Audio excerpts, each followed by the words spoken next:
Hey, welcome everybody. I want to thank our sponsors, of course, Social CBD. Dr. Drew approved. Check those guys out. Learn more. Go to drdrew.com/socialcbd. Also, you can get a 20% discount at checkout with the code DRDREW, Dr. Drew. But I'll tell you more about those guys at the break. Right now, it's my privilege to welcome Lahna Turner. If you remember her from This Life episode 142, it's available on iTunes and YouTube. Lahna is back today, and she's, you can well, let me give your website first, LahnaTurner.com, LahnaTurner, and also on Twitter at Lahna Turner.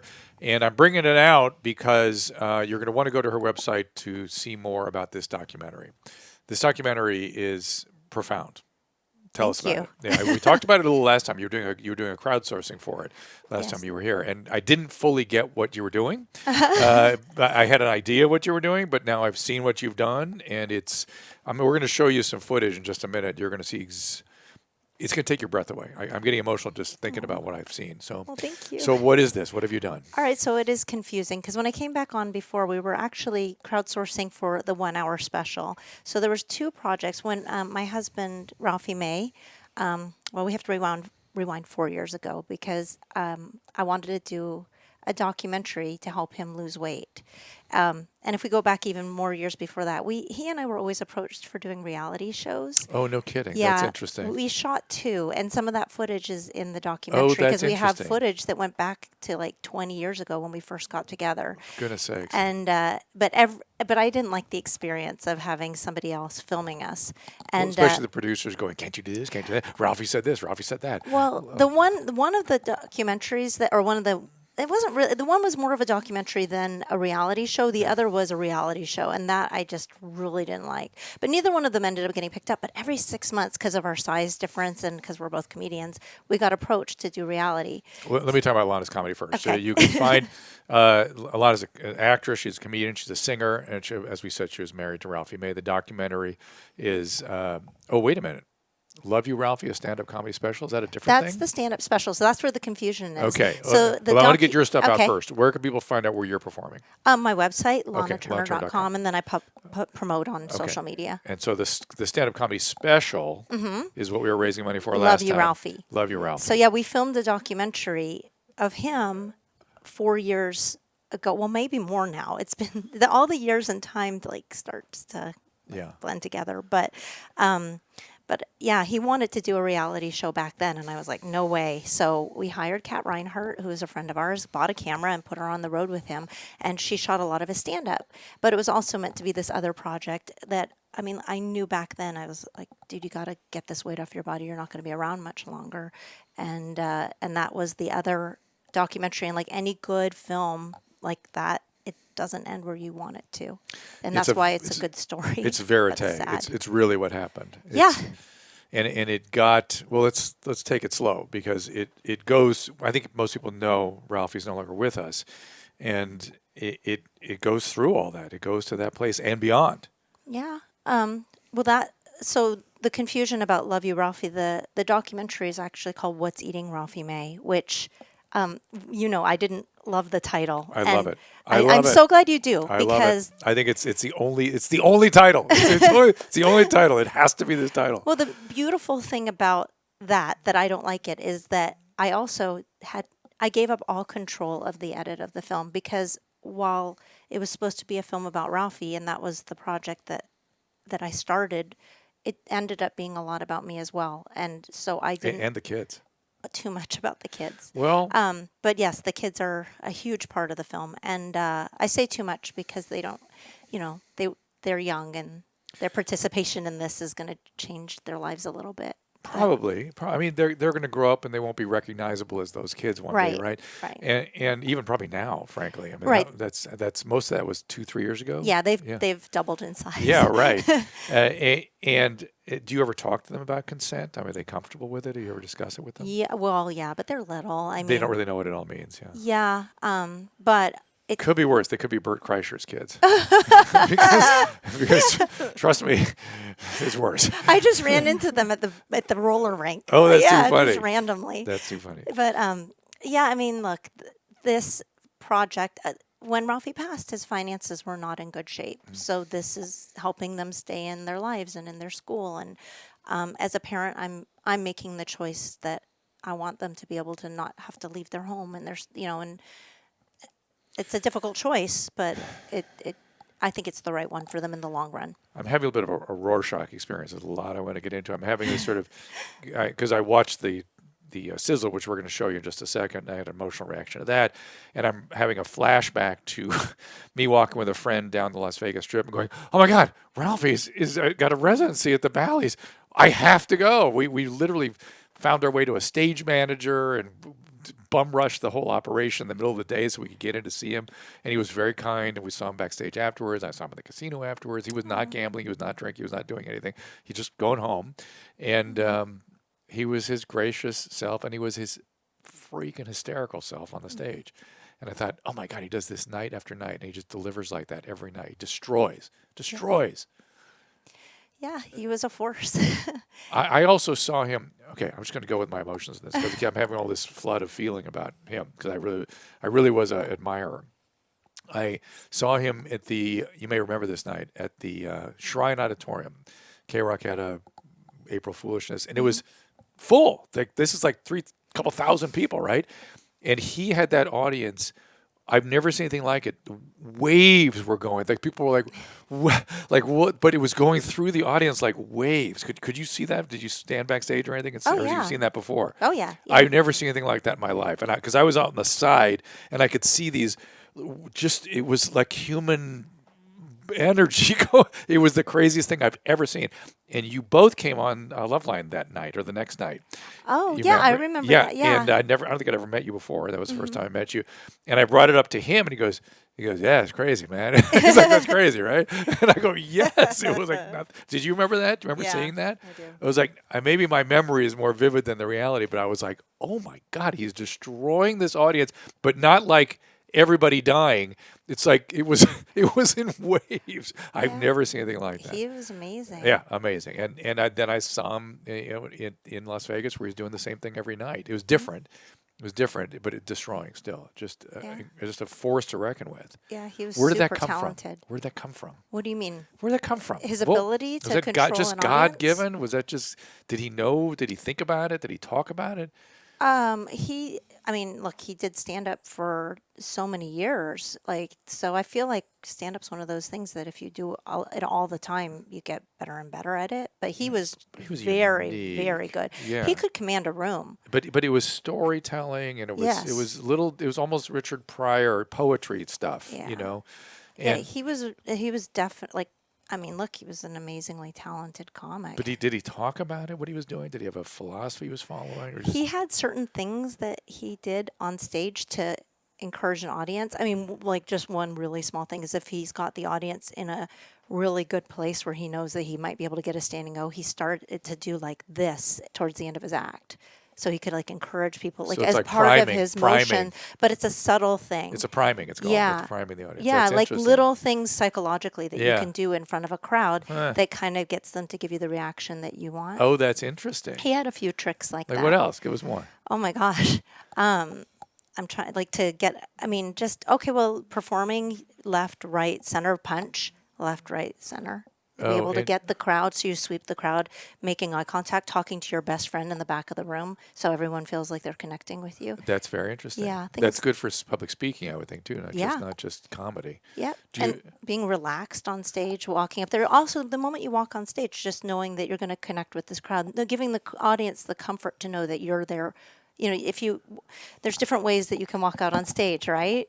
The moment you walk out, you're the person that they're here to see. You're the headliner. You're the dominant one. Yeah. And then he was great about and he was he was massive and captivating and incredibly charismatic. Which, I met Ralphie 7 years before he got his notoriety, and he was, no lie, he was like 800 pounds and broke, and I fell in love with him. And I never thought I would, but he was very, very charismatic. And now, you make a comment in the documentary about yourself being that person who took this on. What do you want to say about that? which part that I chose? You that? said it. You said, "What's up with me that I chose this?" But you don't answer it. So now in reflection, Yeah. why did I choose this situation. I'm not even sure I want anything that specific. What are your feelings on it now? Gosh, I mean, I naivety, maybe. I mean, look, I loved somebody. I say it in the film. I loved somebody who's very sick, and so maybe I'm sick as well. You say that. I know. You Yes. say that specifically. Yeah. And do you feel that's true? Yeah. And when you say you're sick, what does that mean? Codependent, maybe. Did you have, and feel free not to answer any of my questions. I won't. I'll just sit here and won't answer anything. We'll just go, I'm not comfortable, No, whatever. no, But did you over. have an addict alcoholic parent? No. No, but there was some substance abuse in my family. Like my grandmother was, I mean, she would take Valium and wash them down with alcohol. Good And there was times. a lot of emotional stuff Good there. times. And And was she your main caregiver? no, but that funnels down into everything. Right. And so there was other things for me in my life. Some trauma. Yeah, I'm sure of it. I mean, look, you don't start comedy for because you make light of stuff that's sad. In fact, like when Ralphie left me, like it became this huge flood of comedy for me. I just started writing a ton of stuff, and even now being able to talk about his loss on stage, and I mean, it just made for amazing stand-up, which they say tragedy equals comedy. I think Ralphie had a very tragic life that made him very funny, and I think a lot of every comic I know is jacked up. So Yeah, I that After Dark show I do. I should bring you on that too. We just interview comics about their lives, and each, but it's almost like, is it Tolstoy that said, every happy family is the same, but every dysfunctional family is dysfunctional in its own way. Comedians are that. They all have trauma, they all have tragedy, they all have stuff. Each one different. Yeah. And not one sort of vein that go, oh, that's going to be a comedian. and a lot of substance abuse. A lot of substance abuse, both in their families and in themselves. Yes, Yeah. absolutely. But not exclusively so. I can't say, because you're a comedian, you're going to be a Right. drug addict alcoholic. It's just there is a lot of it there, and some of it's the lifestyle, being on the road all the time in clubs and Accessibility. stuff. Yeah, not just accessibility. It's like people are buying you drinks, and Yeah. that's just where you are. Yeah, I very rarely do anything, but when I go and perform, like people will put joints in my pockets and stuff, Right. and I'm just like, I am so straight laced. I have to be up in the morning. I got a kid, so I'm 6 a.m. I'm up, like Right. So yeah, but I took on something with Ralphie that I'm extremely optimistic even now. Like I feel like I can turn the craziest thing into I'll find the positive side of this. And so when Ralphie entered my life or when I entered his, he asked me to help him, and I loved him dearly, and I never gave up on it, and really way past the point and that was a disservice to myself, and watching the film and seeing that and how sad I was makes me really sad for us all. You started late in the documentary talking about codependency. Early on, you don't talk about it that way. So I'm guessing either you had some therapy or went to Al-Anon or something. I started during this process of looking at myself, turning the camera on him made me start to reflect on myself and seeing the process. He was never going to do it, and I don't know why. I mean, in my mind there was no options, because I knew the other outcome was what happened was he was going to die, right? Mm-hmm. But that wasn't an option. You're not going to die. You're going to get better. You're going to find your way through this. Well, he wasn't going to, and then I started to realize that, and look, it wasn't just food for him. We went through 7 years of rehabs and hospitalizations. He was in and out during that time every 4 to 6 months. I think there was 11 hospitalizations and rehab stints. For So he had pulmonary embolisms, and he was always a huge pot smoker and obviously food addict, but he got on prescription pain pills. And I didn't even realize how bad it was until we checked him into one of these posh rehabs, which he didn't want to go, which it didn't work. It was very expensive, and I in hindsight, you have to really want to get sober yourself. You can't do it for anyone else. And so that's the piece you had left out. Yeah, That's the codependent wasn't seeing that, I right? was not seeing it. Not at all. So I forced That's this. what this doc shows. Yeah. And when you go around and talk about the documentary, I hope you'll speak to that, because there are lots of I'm a codependent. There's lots of codependents out there, right? And that experience and what it was like, and what you should have done, what you might have done, what you do now, that kind of stuff I think would be very important for people. Yeah, I mean, I wasn't in a good place. I was constantly trying to bring this person to sobriety because, I've talked to so many people now, the stories end kind of the same. So, but I didn't know it when I was in it. And then when I did start going to Al-Anon, oh, the sizzle. Yeah, we're Oh, going to get to that. sorry. When I did start going to Al-Anon, he actually got upset. Oh, that's interesting. Yeah. Isn't that interesting? Because they do react when you He start got going down. angry because why are you going? He doesn't have a problem. Right. And then he was very worried. I never spoke. I just sat and listened. But he was very worried that I would talk about my experiences, and I never felt comfortable talking about it there. I can do it on stage in front of an audience, but not. I just wanted to listen to other people's stories, and I actually had a hard time with Al-Anon, to be honest. I have a hard time with the higher power part of it. I really wish I didn't. I wish I could find that, but then I started with therapy, and I went every week, and I still go. I go to the Maple Center. Oh, they're great. They're wonderful. Yeah, I got honored by them one time. Did you? Yeah, they're fabulous. They're so good. We should put up a little ad for them or something, because it's a Yeah. reduced fee. They'll treat anybody. They're excellent. Yeah, a excellent, percentage of the proceeds were like from. Well, we definitely. I haven't figured out what we're doing with the documentary, but that was part of the 1 hour special, was to help support them too. Them and Our House Grief Support was another really great place. I actually didn't go there, but my kids did. My daughter and they went to Camp Aaron, which is another great organization that helps for children who've lost a parent or a sibling. They can go to camp, and I've had a lot of help with a lot of different resources, but therapy was really good. It gave me a lot of ability to self-reflect and figure out, what my role was in it. And I still find it really confusing. Yeah, I bet it's so confusing. But I'm wondering not so much what your role was in it, because it's the usual. It's just the way addiction is. It's just it sucks everybody in and uses us. That's what it sucks the person in, the people around them. That's what addiction does. But I'm wondering what he was for you. What do you mean? I don't know. I just what that was for you. I know what you were for him, in terms of you as he told me, by the way, how much he loved you and stuff back when I first met him. But I also know who he was for you you were for him as a codependent, enabler, whatever. I know what that is. You know what I mean? But I'm wondering what he was for you. Interesting. I don't know. I love to hear you say how much he loved me, because the hardest part for me, at the end of his life, he did not love me. Well, it's So all that right. was Let's really let's sad. let's roll the documentary Okay. sizzle, because it's breathtaking, Yeah. and what you will hear him talking is towards later, right, when he's feeling like a monster.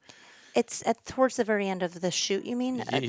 This part where he starts to feel like a monster, that to me is a very important zone that he put himself in. You didn't put him in that; he put himself in that. Oh, yeah. So Yeah, here, a lot of self-loathing, right? yeah, here's the sizzle. Ralphie May! I'm sick of feeling like a monster. I'm sick of feeling like a monster all the time. I'm sick of walking down the street and people looking at me like I'm a monster. I'm sick of living in Los Angeles, feeling like a monster. New York, like a monster. In my marriage, like a monster. And push.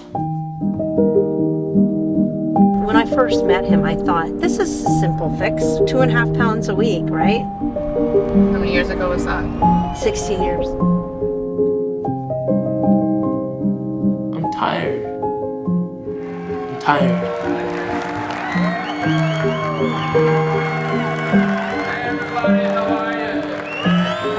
I just want a happy ending. You tell my story, be honest. Oh, it's Good breathtaking. and bad. It is just breathtaking. And it's so honest and so intense. And God, there's so much to talk about with this. Please go see it. Tell us where it's coming up. Well, We don't know yet. But That's why this is a little premature. Nashville. But we have the Nashville premiere, which is Drew. It's crazy that that's where we're premiering. It's actually on October 7th, which was chosen because it's the 2-year anniversary of his passing on the 6th. So I'm actually, there's so much to say. I'm actually, the kids haven't seen his grave. So they're going to come with me first to Arkansas to see his grave because I couldn't afford to take them. That's a whole nother story. But, and so we'll premiere on the 7th, and there's another showing on the 8th. And then like a week and a half later, then we'll have another showing here in Los Angeles at DocFest LA. Okay, we're going to go. We got to go to that. Yeah. Make sure we're there. Yeah. Yeah. No, it'll be a good show here, and so it'll have its West Coast premiere, and then hopefully we'll find a buyer, and it'll end up on some sort of streaming platform, or I don't know yet. I haven't even gotten that far. I've been learning as we've been going through this. It's an important project. So I got again. I always have this Rorschach experience when I think about his stuff and your documentary. The monster piece. What do you think that was? So It's a very vivid feeling he had about being a monster. well, I mean, to be in the film, there's a scene where he's like screaming at me on a bus, and the children are in the car. I mean, he was kind of a monster that night, like, to be honest, and that was on. So it sounds awful to say that about a person who's deceased, and you haven't seen the film for the people who haven't seen it, but like, basically, you get this glimpse into. I just saw a drug addict. Drug wa- addicts they'll explode and stuff. That's the way it goes. Well- but what's interesting to me is that the more I think he thought of himself as a monster most of his life. Yes, I would agree with that. And I think he lived with that quietly. I bet he never said it to you, right? Early? Did he say it early on? Well, he definitely self-loathed because Even early. I mean, did he ever say to me that he felt like a monster? That monster feeling just seems so vivid to me. It's so honest an expression of what he felt. So I'm guessing. I wish I could talk to him. Jesus, I wish I could talk to him. That he felt because he was monstrous, right? And he talked about walking down the street and being looked at as a monster and a monster. He made himself into a monster. That's what he became. But that was comfortable for him. I think he kind of liked that to a certain extent. Because when we have people lose massive amounts of weight, they feel exposed. They don't like it. They like the protection of having the big body around them. It's a very common feeling. But I think when you pushed him to change, and particularly when those monstrous emotions emerged, then he really literally he connected with the monster emotionally. Like I'm not just monstrous, and that kind of probably felt almost comfortable to him. But when the monstrous emotions and the feelings of brokenness sort of started coming in, as you appropriately pushed him, and I'm sure his treatment team pushed him to get better, it all became one metaphor of horrible. Is that about right? I probably you're more experienced with it than I am. I do think that I pushed him too hard. Like when somebody doesn't want to get better, but I can't think about it that way. You were just doing what you were doing. Yeah. But it's interesting to me that when his back was against the wall, which is where you got him, and that's you were trying to save his life. All right, that's when he felt like a monster. I wish I could talk to him. I would say It's unusual. That's an unusual set of feelings to have at that point. When the camera stopped rolling and the documentary ends, you come back and you see me again. And this is a year and a half later after she stopped shooting and then came back and saw me and the kids. Yeah. That year and a half, he was a monster to me. Like, it was awful. Like, a lot of people think that I filed for divorce. I didn't have the courage. I never would have. I never would have left him. I'm going to cry. I'd hate even talk. I mean, it makes me feel so sad. He did things in the course of the divorce and then in the 6-month window where we tried to get back together that just made sure that I wouldn't want to be with him ever again. Like that last year, I couldn't talk to him. Like it was bad. Because he would So- become abusive or aggressive or Yeah. all the above. Yeah. I mean, and I have a hard time. Like we had 17 years together, and yes, there were bumps. It was a marriage that was bumpy, and I talk about the 7 years of him in and out of rehab. Those were hard years. But for me to fall in love with him, you know, like the physicality and everything else, I adored him. So to see that person, and I attribute it to the disease. Addiction. Yeah, I just hear an addiction story when you tell me this story. I mean, it's not, none of the behavior is okay, but it's addiction straight out. The divorce was beyond brutal, and for a man that knew that he was going to pass, like to leave things in such shambles for his kids, and then the people who surrounded him at the end of his life, and all of that was just like unbelievable to me, because he had like, he even says well, Kat, when she started filming, she's like, I want to see if you can really have everything, because I feel like Ralphie had everything that he could have ever dreamt of having in his life, especially where he started his life and where he ended. Like we had built this career. Like I helped him so much, and I loved his success. I love doing stand up. I want to be able to perform everywhere in the world, and I've been very blessed. But I was also really excited to be able to watch his career grow and raise children and still be able to get on stage. That to me was a great recipe. But for him, he wanted to be in the light, and he got to be wealthy from it. And to just like destroy all of that blew my mind. It still does. How did he destroy it? He destroyed his marriage. No, I mean, did he gamble away money, or what did he? There was the exact figure in his bank account. I'm going to get it wrong. It was like $286 and something cents. That was all that was left in his bank account when he passed. Like, Did he have a gambling problem too? no. Well, I mean, he liked to gamble. Here's the thing, and it's a wonderful quality, but Ralphie didn't do anything with subtlety, right? Everything was big. Monstrous. Monstrous. There's the monster for you. I know. And it's fun. So early on in our relationship, we were broke. We lived in, literally, he talked about living in DA Hood, the hood. We lived in DA Hood together, but we never didn't have enough to have fun. Like we could, and it was always over the top. So the good things were over the top, but then the bad things became over the top. And at the end of his life, I mean, he had people in his life. He always was very generous, but I mean, if he had something in his pocket, he was giving it to those people that were around him, and they were happy to supply him. And he had briefly had a girlfriend come into his life, and I got to see how much money he spent trying to keep that going. I mean, like, I think he spent like 50 grand on that girl. She was like just craziness, and he's gone within a year and a half. Like, he had kids, and it's just, we're doing okay. Like, we're doing okay, and I'm really proud of how well I've been able to get through this, and I'm happy too, which is important to note. But I want to also point out really the sad. documentary is not really sad. It's bittersweet. We're talking about sad stuff now because it's the first time I really talked to you in depth about it. Yeah, I'm supposed to be a comic. Yeah, 'cause I'm really funny on stage. No, but it's true you are. She does songs. She plays the guitar. Yeah. But it is. I just think let's get into it. You know, let's take a little break and we'll talk about how the kids are doing after the break. Okay. Okay. Be right back. Hey, I just want to take a second to tell you about our friends at Social CBD. I get asked a lot about CBD products. Everyone's heard about it. But thanks to the variety of claims being made, it can be difficult to answer these things with certainty. We don't have the clinical science yet. Luckily, I've connected with an Oregon-based company that has all about high-quality ingredients and manufacturing.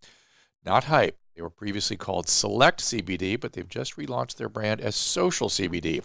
Social CBD focuses on broad-spectrum oil, something else you might have heard about, but also confusing. So let me tell you about that. Hemp has over 60 non-psychoactive cannabinoids. CBD is one of them. Broad-spectrum oil goes beyond CBD isolates and contains additional active compounds that work together to create what's known as the entourage effect. This can be effectively delivering more calming and relaxing effects that's what many people, of course, are looking for. Social CBD's broad-spectrum oils contain zero THC, no high, no rewarding effects, none of those risks. They are available as great-tasting tinctures and flavors like vanilla mint, pomegranate tea, Meyer lemon. Simply drop it under your tongue for maximum effect. Social CBD products available in a range of formulations, each of which is clearly described so you can make an informed decision without all the promises that appear to be and often are too good to be true. To learn more, go to drdrew.com/socialcbd. That's my website, drdrew.com/socialcbd. For a limited time, you save 20% at checkout with the code DRDREW. Check it out. Next up, I want to tell you about our friends at GainsWave. I have to touch on a subject that gets kind of negative press, which is erectile dysfunction. It's just a basic biology. But some of the companies, the way they offer ED solutions, they talk about it in such a way that people are left ashamed or embarrassed. The fact is, as many as 30 million males are affected by some form of erectile dysfunction. 60% at 60, 50% at 50, 40% at 40, the way we think about it. It's biological. It's beyond their control. It's not psychological. And what's more devastating is that every case of erectile dysfunction really affects two people, the man and the partner, and that can affect the relationships. It can be quite damaging. And we all know about the pharmaceutical agents that are out there. They've been helping men for over 20 years. But sometimes these treatments are inadequate or give temporary solutions, or maybe people don't want to take the medication or the side effects. That is where GainsWave may be a great option. GainsWave is a breakthrough shockwave-based treatment that addresses what may be at the root cause of erectile dysfunction, namely a buildup of arterial microplaque in the arteries to the penis. This buildup can impede the flow necessary for proper functioning. GainsWave treatment uses sound waves to break up the microplaque and improve or restore blood flow entirely. It's a non-invasive, drug-free option that is truly promising. Procedure takes about 20 minutes. It's comfortable. Most men are able to enjoy benefits the same day. Best part is GainsWave users and clinicians report 75% success rate, which is truly impressive. If you think you or your partner could benefit from this treatment, I urge you to look into it. There are over 400 GainsWave providers in North America. To learn more, go to drdrew.com/wave. It's that simple. It's my website. Go now, drdrew.com/WAVE. Now back to the show. All right, welcome back. We're talking, of course, Lahna Turner, LahnaTurner.com, at Lahna Turner on Twitter. The documentary is What's Eating Ralphie May is going to be in Nashville on October 7th. October 7th. And in Los Angeles at the Doc Fest. We don't know yet. Like mid-October. Mid-October. We'll both be at that. I'll do everything in my power to get there. What time of day do you think that'll be? I have no idea yet. Yeah, I don't even know. I just announced our acceptance. Right, but I can't. That's great. Yeah. Congratulations. How are people receiving the doc? Are they? So far, everyone's, it blows their mind. It's not what anyone would expect. Because, I mean, it's not typical that somebody who was famous would allow this kind of access. And then, I mean, we talked about it before. A lot of times when a celebrity passes, they'll do a biodoc where, like Robin Williams is an amazing documentary, but it's tracing his life through other people's words and then assembling footage together to make that story kind of come to life. That's not what this is. This is verite. This is the truth. This is an actual film that was shot while he was alive, and he literally... It's almost a docu-reality. Yeah. Yeah, it's like a follow-on. So people... and shit went down. Yeah. So you ask how people react. You should answer that question because... Well, it takes my breath away. I have all kinds of feelings. That sizzle I can't barely watch. The documentary, fortunately, has ups and downs, and I get enough of. I end up. I think I've told you honestly. I end up wanting more of Ralphie comedies. So when our comedy special comes out, I'm going to be running to that because I want more of that Ralphie when I'm done. But I'm. Yeah, it's breathtaking to see what he was contending with, and there's something. We're going to figure out, you and I, more about this monster metaphor, or maybe talk to other people who felt that way. And there's something unique about that feeling that I don't know. It's to tell. It's a human thing that we don't often talk about. And he does become monstrous in a lot of ways. But addiction makes everybody monstrous. It just does. That's what addiction does. And that's why people think addicts are bad people, because they do such monstrous things. That's the addiction. So, when people do horrible stuff, I don't want to dismiss it. They have to take the consequences like anything else for their disease.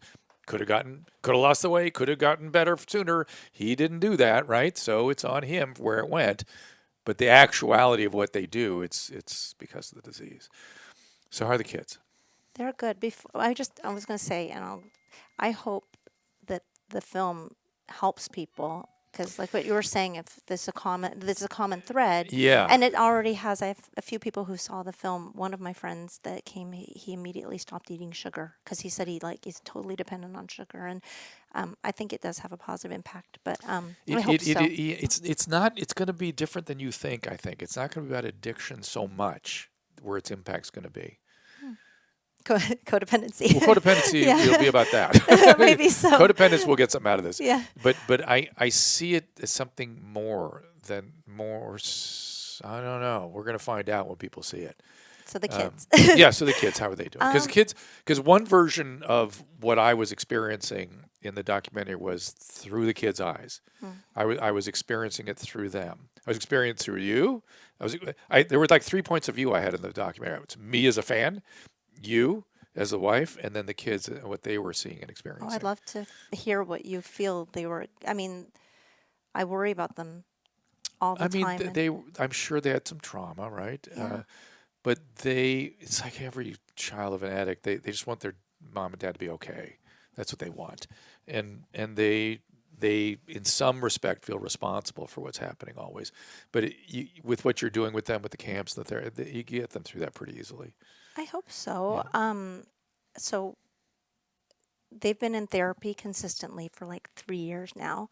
And then thankfully, I was really scared there for a while that we were going to lose our house and that they weren't going to be able to stay in their school. So I was able to keep it consistent for them, at least in their environment and their friend base, which was great because we have a really nice community of people in our lives that absolutely have been there for us the last few years.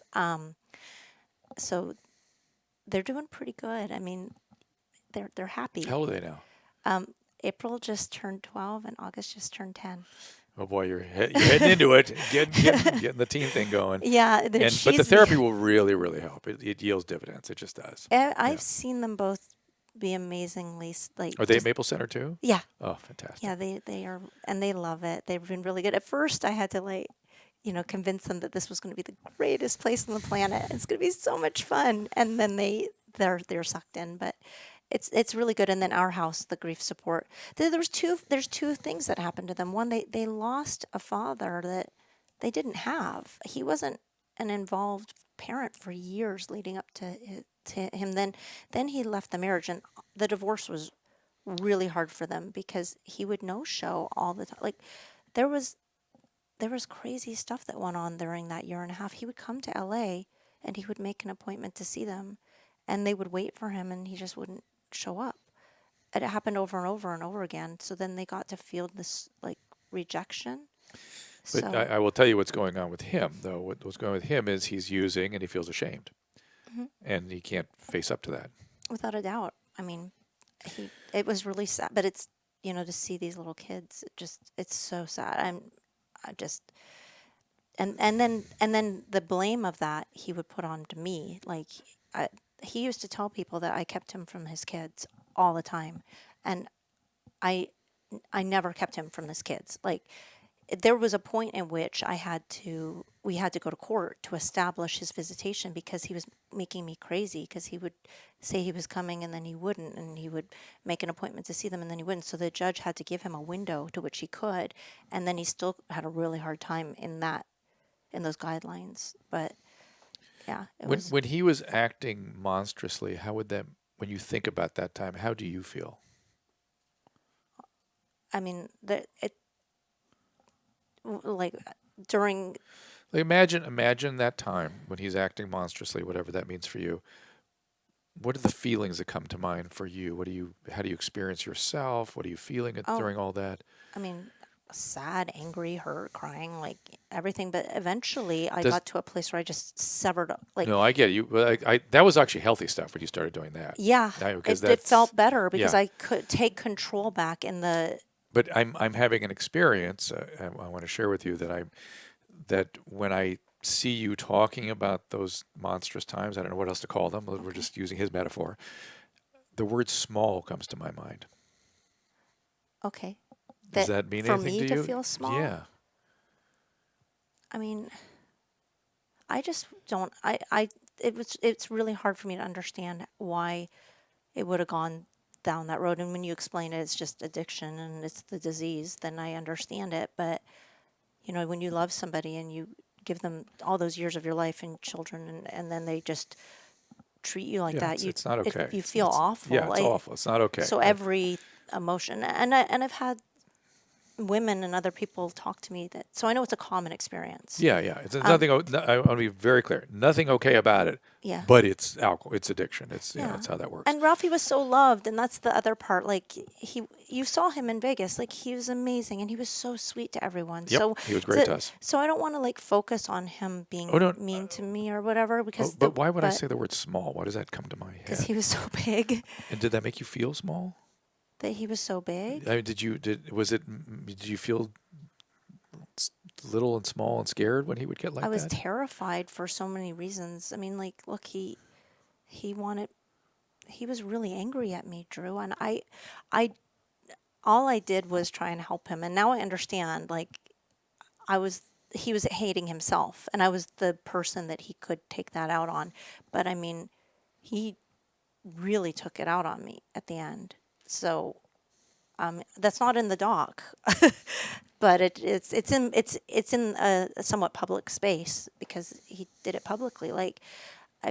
He filed in the film. You'll see that, and then he unfiled, and we had 6 months, and then he filed again, and I was like, file on me once, but twice. That's it, right? I mean, it took 2 filings for me to go, okay, our marriage is really over, and then I wanted to consciously uncouple. I literally said to him, I go, let's be Gwyneth Paltrow. Let's do this nicely. And he ended up filing this junction. He didn't want me to file. It's called a request for order. It's like a protective order. So he'd filed in Tennessee because we had our second home there, but the kids we were really in California. It's just because he's on the road, the business was there. So we had this jurisdictional issue, and he did this injunction that made it impossible for me to appeal to any state, and then it also gave me no protection. So in that year and a half, he emptied my bank account, so I had no finance for a year and a half for the kids or myself, and there was no state that I could appeal to. I just had to sit there and wait it out until finally we started to move forward, and then he passed. But that year and a half was just, I would get work, Drew, and then he, through his manager, a guy that wasn't really a manager, would get me fired from work. He would call the club and be like, if she works there, I'm not working there. Well, they're going to let me go. So I couldn't even generate income hardly. So I just had to sit there and again, I loved him. So to have those things go down at the end of his life, I was just it's just beyond me. And it's not, and we're talking about all this stuff. I think it's going to infuriate people because they're going to hear this without seeing the film and see how much I cared for him, which you see in the film. But I don't think it's going to infuriate people. No, because I'm No, talking I'm about somebody more, who passed away. And, oh no, I'm more worried they're going to be angry with him, not you, because. Well, he doesn't get his chance to talk from Yeah, his side right yeah, now. He there's doesn't that. get to say, "Look, she did this or that." I don't know what he would say. What his except, experience was. The only thing, after he'd emptied my bank accounts, after he left the marriage, after he was getting me fired from work, I released a visual album called Limeade, which was my journey through the divorce experience. And it's on my YouTube channel. It's a bunch of videos. And I think it pissed him off. But it's funny and it's comedy, and it was a tribute to my experience. And that's how I deal with life, and is through laughter. And so that would be the only thing he could say, well, you really pushed my buttons with that one. But then he talked about me on stage and did jokes. So it was all fair game. I think that that we had 17 good years together, and the last few were crap. Yeah, and you're talking very honestly and in great detail about how dark and bad it gets. I just hear addiction. That's all I hear, is that the story of addiction and where it takes people and it sucks everyone in. I watching the documentary, you get certainly a flavor for the struggle and the good years, and you actually come away with a sense of him as a connected father too, even though he was away a lot. You feel like, or the kids are at least connected with him, or they love him deeply and want him to be okay. And like I said, every child with an addict parent, that's sort of how they Back feel. to the kids, yeah. Yeah. Yeah, I worry about them. Yeah, but you're doing the right thing with them. Their treatment works, and it sounds like they're thriving, and it's a lot of kids live through an addicted parent history. People repeat their parents' issues. Like even Ralphie repeated. Like so he didn't. Maybe we can talk. You asked a little bit about him. Yes. So his father left his mother when he was 2 years old. And I don't know so much about it, but I think there was some substance abuse there. I don't know a lot. I just know from what Ralphie said. So, and a lot of things that Ralphie said turned out not to be true from other people. And his mother and I are still real close, and I'm really close to one of his sisters. And so, I mean, I don't always know if some of the stories that Ralphie told were completely accurate, but I do know that the father left when he was 2. Well, the gene has to come from somewhere. So, The and mom addiction doesn't look gene. like an alcoholic. Yeah. So it's got to be the dad. So when he left I don't know all the financial problems, but she ended up having to move from a beautiful big house with her 4 children, and Ralphie was 2, into poverty pretty much, and raised these kids by herself. And the father was affluent. The father did very, very well. I got to see his house because Ralphie and he actually became friends 1 year. Ralphie got on Last Comic Standing. His father reached out to him. They had this relationship, and then he died of he had skin cancer. Was gone within a year. But when I talk about children repeating the issues of their parent, Ralphie hated his father his entire life. For abandoning him. And then did the same thing that his father did to his mother. This is exactly what people do. And it just blew my mind. He even got a tattoo of a chicken on his arm like a couple of years before because his father was in the poultry business. And I was like, why are you honoring the man that like destroyed your childhood? I didn't understand that. It's still his father. Still his father. And of course, you're going to always love your parent for something, but his father was absent from his life his entire life. Are your parents in your life? Yes. Yeah. And big time. They've been helping you and supporting you through this? Yeah. They've been amazing. I love my parents, and yeah, they're my whole family, and they're coming to the premiere in Nashville. Have they seen it yet? Yeah, they've seen a rough cut. What'd they think? They're proud of me. Yeah. But like my whole family, my sister's coming, my aunt and uncle are coming. Like they're all very excited for this. Not for what it is, because obviously nobody wanted this, but for the. And by the way, it's a respectful homage to Ralphie, the documentary. So. Oh my God, yes. Yeah, I feel no. is. We're talking about horrible stuff that where he took him, where his disease took him and stuff. That is not front and center in this documentary. No. Yeah, that the struggle is front and center in the documentary. I think Kat did a great job of telling the story and keeping it pretty neutral. Like, I mean, nobody wants to say anything. You could get mad at you watching it because you want to go, Lahna, here's your codependency. It's your codependency. Don't you see there. it? Yeah, not just get out of there, but it's not going to work. It's not going to work. Turn back. It's like he's going to hate you for it. He's going to make him angry eventually, and then you see him start to turn and get angry. So you actually see it. Yeah. You see the turn. I want to reach in there and pull me out of there when I watch it. I really do. I'm like. I actually didn't want you to be out. I want you to keep struggling on his behalf, even though I know how it ends. But he gave me no choice. He actually gave me no choice. He said, "You're done." And you know what? Maybe initially, I sometimes want to believe that he did that because he was trying to help me, but I don't think so. Well, I think that's me just trying to find what was there a final straw of some type for him? Yeah, with you. With me? Yeah. What made him want to leave all of a sudden? Or what was that? He said that when he first filed, it was an ultimatum. What was the ultimatum? I needed to leave LA. But the crazy thing is, you gave him an ultimatum? Back after that. Okay, so when when I left him in Wisconsin, because he was oxycodone withdrawal. Yeah. He got super abusive. That yelling that she recorded on the bus was about a 3-hour yell-a-thon where I just sat there and I thought he had weapons and stuff, so I was scared that he was going to hurt himself because he's had incidences of those in the past. There was one time he called me up on FaceTime and put a gun in his mouth, and there were like a lot of things that... In withdrawal? I don't know. That was a few years earlier. Yeah. He spent 4 days in a psych ward. He was a 72-hour mandatory hold, in which he ended up spending 4 days. Yeah. So there's a lot of things leading up to that at the end. But the thing in Wisconsin, I'd found he was so sick on that bus. And then I found the empty bottle of oxycodone, which Kat witnessed but didn't record, which is why it's in a card where she says that.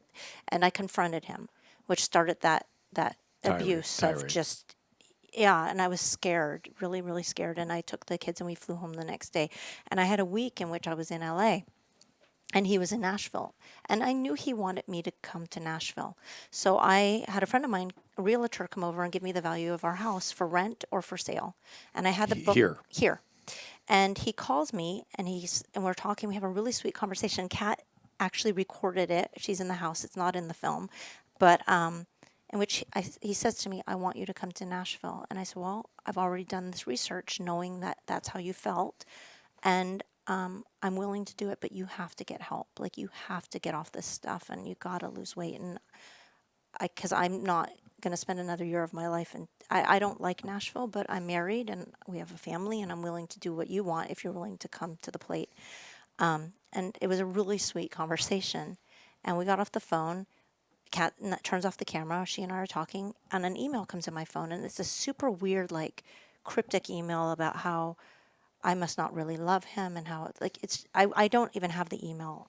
But it was like this just really, and Kat even read it and was like, that's really weird. And then she left.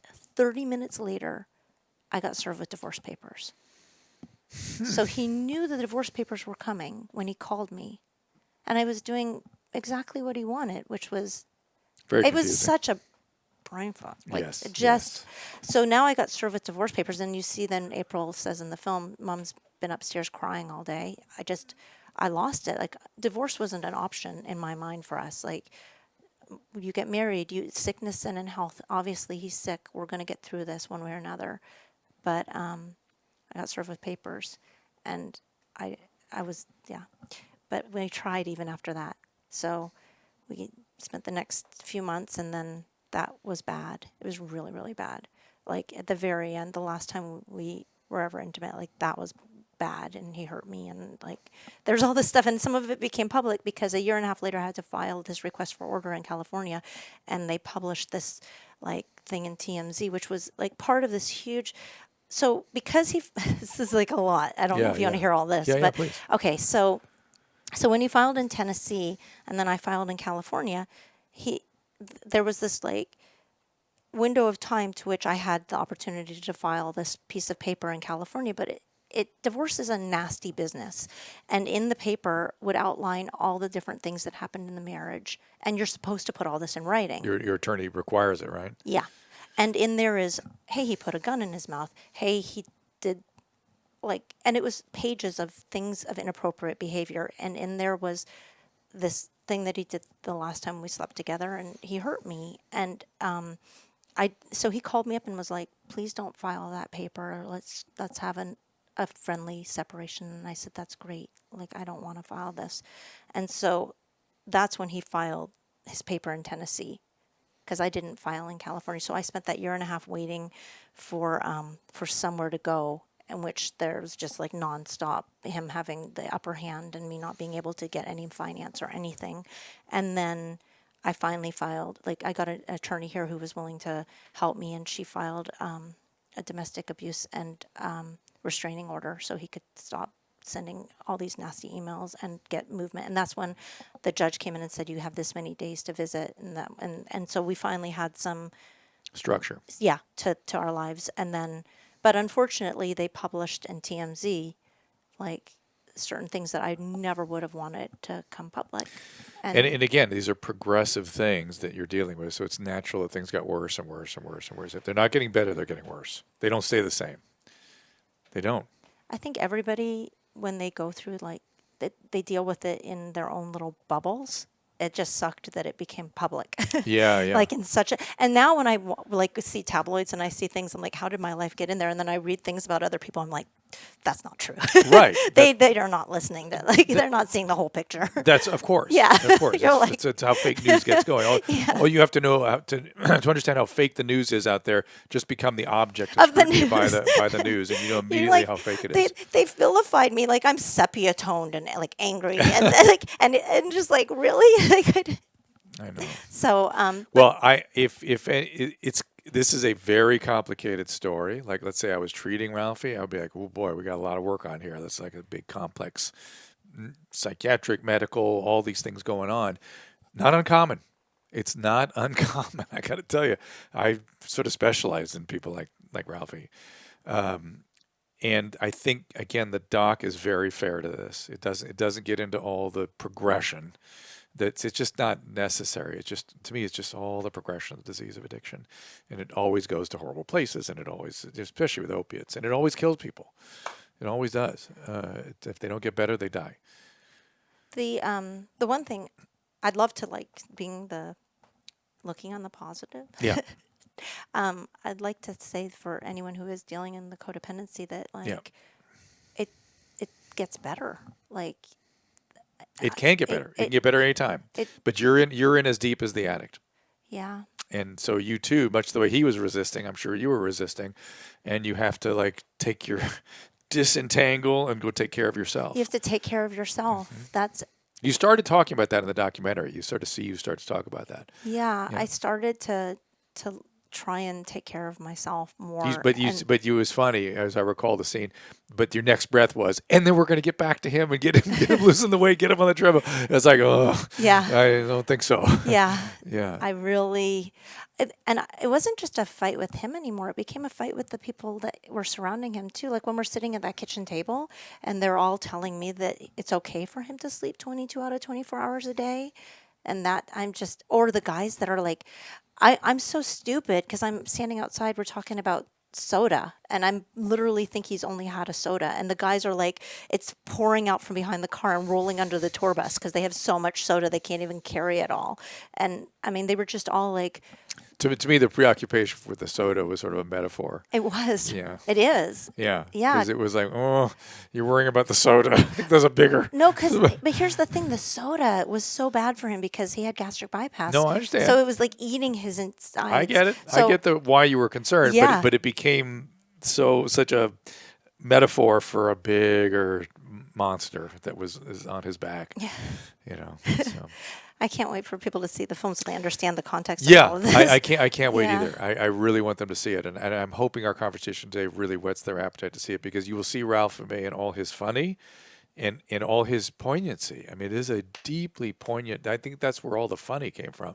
You're not going to walk away hating Ralphie May. I hope not. Yeah. No, I don't think so. You'll feel bad. And I don't think even if people get angry with you, for the codependency, they're not going to end up hating you. They're going to end up frustrated. Because codependency is a frustrating thing to watch. It's like you get it, and it's like, stop, please stop. And I think they're going to feel deeply for your kids. And a lot of people will relate to it because a lot of people have addict alcoholic parents. Oh my. It's a terribly common thing, right? And a lot of people come from divorce these days, so it's not something that people don't know about. But there's a part of me that, I'm just thinking about them, your kids later, like a few years down the line, what their perspective is once they've had therapy and stuff, like in a few years under their belt, really a way to conceptualize, what this was for them. They won't see this for a while. Oh no, I don't mean see the documentary. I mean how they make sense of their dad and their life. Be very interesting. I don't know. Hopefully you'll be able to access that. Yeah. Well, I think you can look forward to them because you're doing all the right stuff to help them be able to do that. They will make their own sense of it. I hope so. I mean, like I keep them in how I've done enough understanding, like kids that are in sports are less likely to go towards addictions and things like that, and just being able to talk a lot helps through that process. I mean, I have a really novice understanding of it all, but like I have them in sports and activities and try and keep them stimulated. And therapy, in life. You're in therapy. Those are very, very, very critical pieces. Good. That everybody's doing the work, and in an excellent program too. How did you find out about Maple Counseling Center? My kid's preschool teacher, Valerie, she's just the sweetest woman, and she told me about it because it's affordable. It's affordable, and it's rare that it's so excellent. It's really excellent care, and they'll get you the services no matter what. Well, you have to go every week. I get it. You got to do your part. But those two pieces of being really good and they'll get you the care. That makes great services. That's a great center. Yeah. So, It's been good. well, Mr. Producer, you have any questions for Lahna? No, you've ready to go see the documentary. I'm going to take you Yes, soon. absolutely. All right. Well, anything more you want to say about yourself or the doc or where people can find more information? We said LahnaTurner.com and at Lahna Turner on Twitter. Yeah, I want to say I'm like over the moon excited that you're going to be involved in this. I'm a fan of yours. I'm a fan of his. And when I was asked to look at it, I was like, let me take a look. And I just want to do whatever I can to help it because it's. I just feel like it's going to have a real impact. And Ralphie's life is not. It's unfinished. It's an unfinished story, right? And maybe this doc will be part of the completion of his impact in helping people understand a lot of different things that he was struggling with, and then give us the comedy on the other side when you come out with that comedy special. Because I want both. I want both pieces really badly. But I think what's Eating Ralphie May will be deeply, deeply meaningful for a lot of people. It's really something. And I know he's got plenty of fans out there just will want to know his story. So congratulations on that. Thanks, and Drew. hopefully a lot of people will see it. And I want to thank everybody. Check Dr.com social CBD. Don't forget that. Latest podcast and YouTube channel. Don't forget Dr. After Dark. We're going to have we're setting up a new call. Okay. And again, thanks to Nate for all the work for us over these years, and Caleb Nation and Michelle Poe for setting up the new studio. We appreciate you guys. And more to come. We'll see you next time.